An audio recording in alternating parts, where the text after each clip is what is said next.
again and welcome to Andy's Barbeskew world.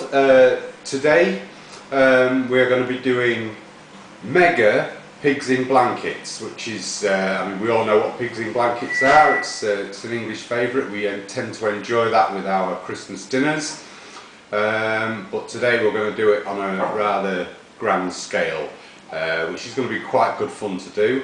I've never done it before. This is an idea that's just sat inside my brain, and I'm not really sure whether it's going to turn out well or not, but let's have some fun, see if we can get it sorted out. And if it turns out exactly like I imagine it to turn out, then it should be pretty good. Okay, what we're going to need then to make these mega pigs in blankets, as you know, we are English, so pigs in blankets means sausages wrapped in bacon, not like the Americans who think that putting pastry around them is the thing. No, that is a sausage roll. That's what we have in England also, but that is a sausage roll. These are pigs in blankets, which is sausage wrapped in bacon. To do mega pigs in blankets, we're going to need some sausage meat. Yeah, I have 2 of these, and they are about 470 gram packs.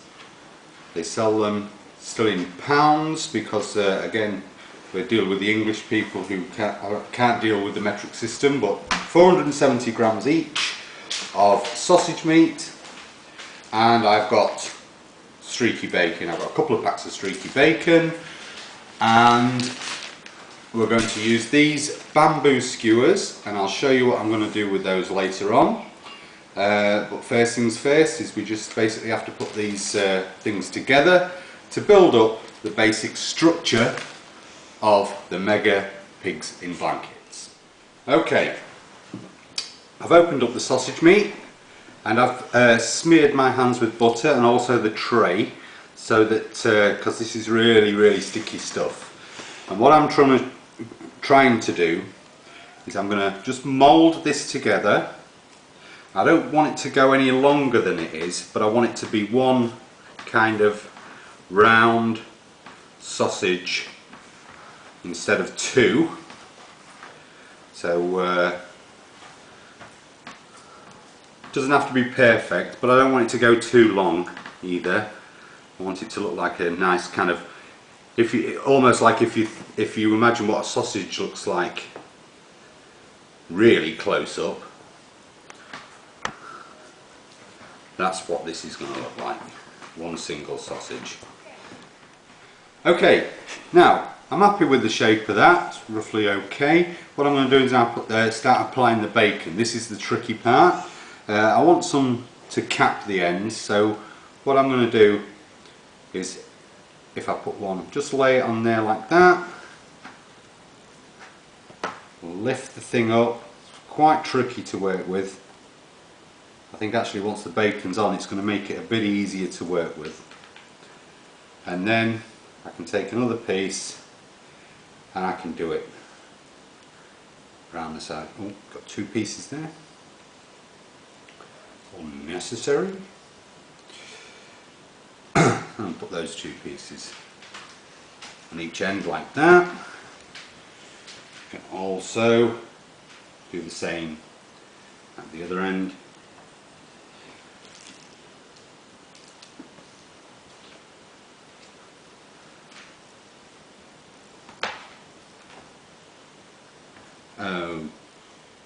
Okay, we're getting the bacon together now to wrap around the thing, and I'm just using this little trick where we actually weave the bacon, and you'll see what I'm doing here. It's very self-explanatory. Laying down the bacon. I've got quite cheap bacon here, which is fine, because you can get most of the flavour from the sausage meat, and we need it nice and fatty as well, which also is a good thing. And I'm sure that you can see what I'm trying to achieve with each piece.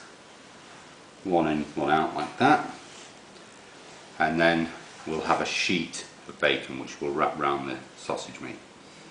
Okay, now we've got that done. This piece in the middle here is weaved in to the others, and this is the clever bit. What we do with every other one, we just bring that back like that, like that. Every alternate rasher of bacon we do that with, and then we lay one there like this, and then we put these back. I think you can see what's going on here. It's very self-explanatory.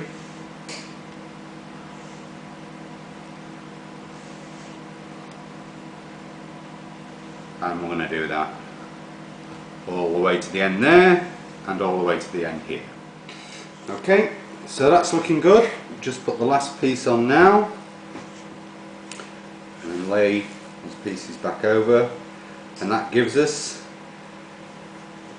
as succinctly described by my wife, as a carpet of bacon, right? And now the next step is for us to roll our sausage up in that blanket, pigs in blankets. Let's see how this works.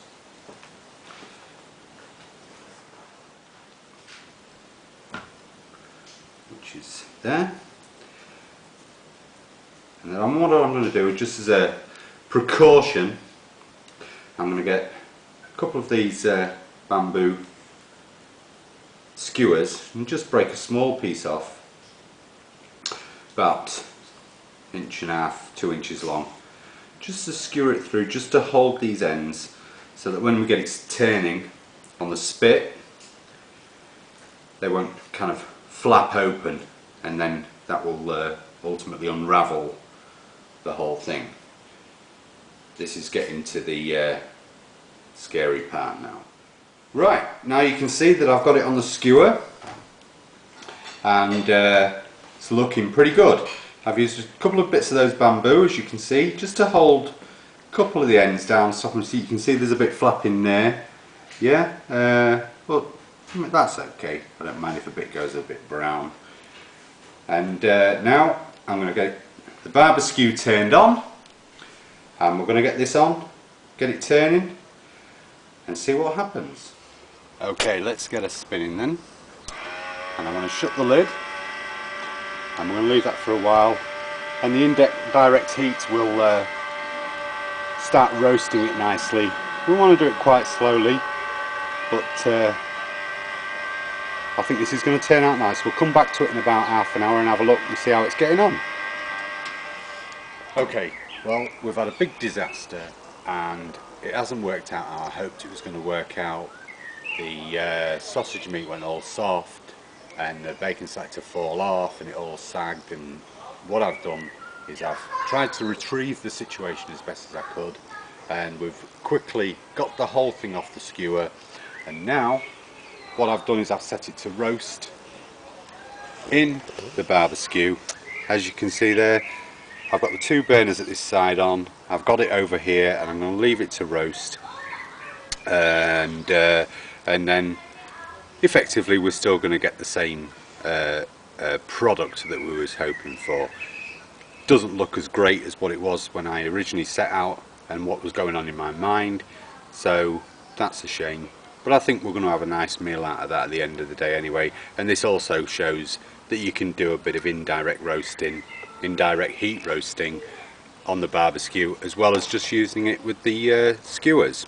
So let's let that roast away for a little while, and that bacon will crisp up, and then we'll come back to it, and it still looks like it's going to be tasty.